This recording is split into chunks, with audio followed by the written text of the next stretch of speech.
There is a lot to talk about when it comes to what's happening in San Francisco. There are public safety concerns following a car-to-car gun battle near Pier 39 that happened this past weekend. Continued worries about the future of the downtown shopping district as more stores and other businesses announce their closure. And Florida's governor came to San Francisco to essentially hold it up as all that's wrong with Democratic policies. Let's explore what's happening in the city by welcoming the mayor. Good morning to you, San Francisco Mayor London Breed. Good morning. It's good to have you back. Let's start in the Tenderloin and the south of Market area, where there are some successes in a recent initiative that brought the CHP and National Guard in to help. Well, they've been doing an incredible job, and they've been confiscating drugs, weapons, and in fact, making arrests for people who have warrants. And just with the San Francisco Police Department alone, since the beginning of this year, there have been almost 400 arrests for people who are out there in the Tenderloin and Soma neighborhoods dealing drugs, and about 58 people for public intoxication. And 28% of those people have outstanding warrants, and only 8% of those folks are from San Francisco. So we got a lot of work to do. The CHP, the police department, and others are being as aggressive as we can to get control of this very challenging issue. Has the experience of walking through the Tenderloin changed in recent weeks? Well, I would say, you know, just the other day I was there walking over to Lighthouse for the Blind, and, you know, there were a lot of people out, and many of them saying, you know, thank you. We live here. We live in an SRO. We live in the neighborhood, and we appreciate you cleaning it up. So I think that people know that we are doing everything we can. I think it's somewhat noticeable, but there's still a long way to go. Yeah, let's talk about a street corner in the Tenderloin, Geary and Hyde. That is where we see that Florida Governor Ron DeSantis recently filmed a campaign ad in what he called the once great city of San Francisco. In the ad, he says he saw people defecating in the street, open-air drug use, and linked it to all, in his words, leftist policies. Let's see a bit of the ad, and then we'll come back, Mayor, and ask for your reaction to it. I've seen so much riffraff just running around, and it just shows you these policies matter, leadership matters. They are doing it wrong here. No wonder why we've had so many people move from San Francisco to Florida over the last few years. We got to stop. Mayor Breed, how do you respond to that ad? Well, he's using the oldest playbook in politics to get attention, talking bad about what's wrong and not necessarily talking about solutions to fix it. In fact, Speaker Nancy Pelosi has been actively engaged in working with us in the federal government to help deal with these challenges.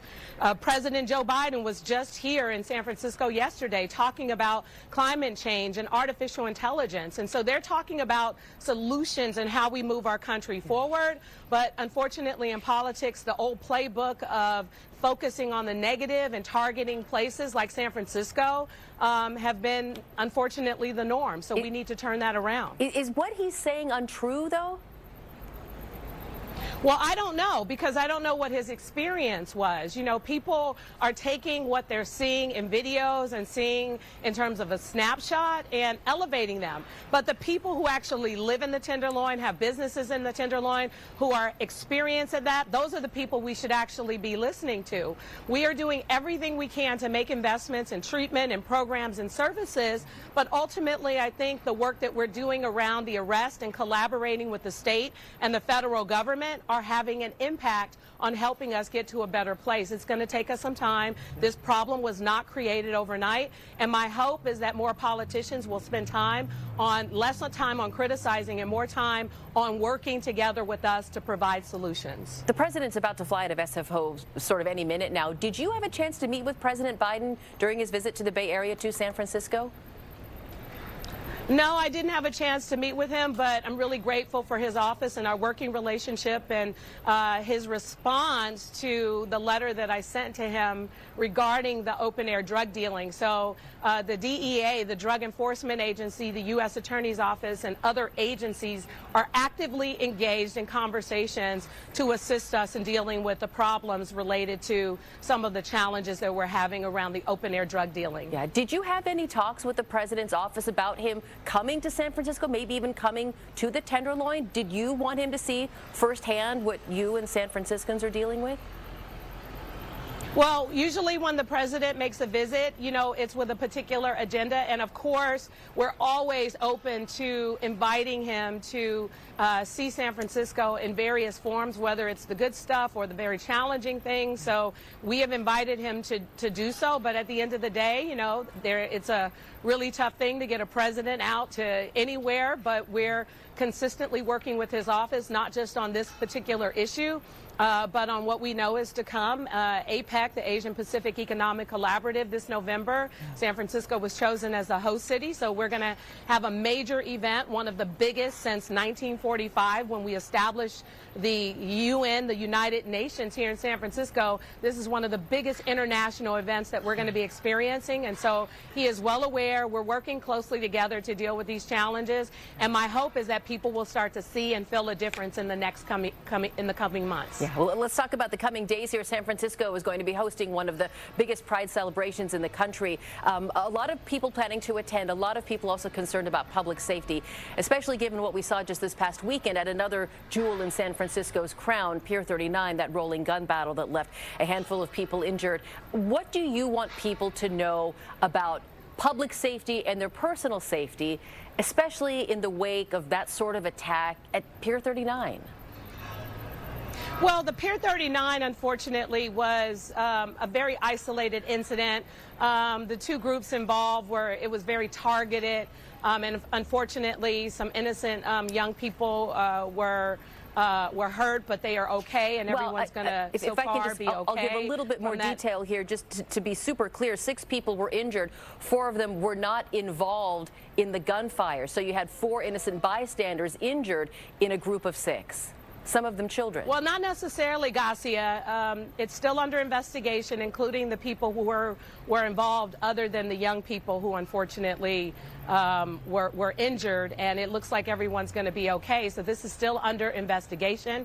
All the parties involved in this were not necessarily arrested. Only 1 individual so far. But at the end of the day, I think what we want to say to people is this is a major city. And major cities like New York and other places, we have challenges with crime.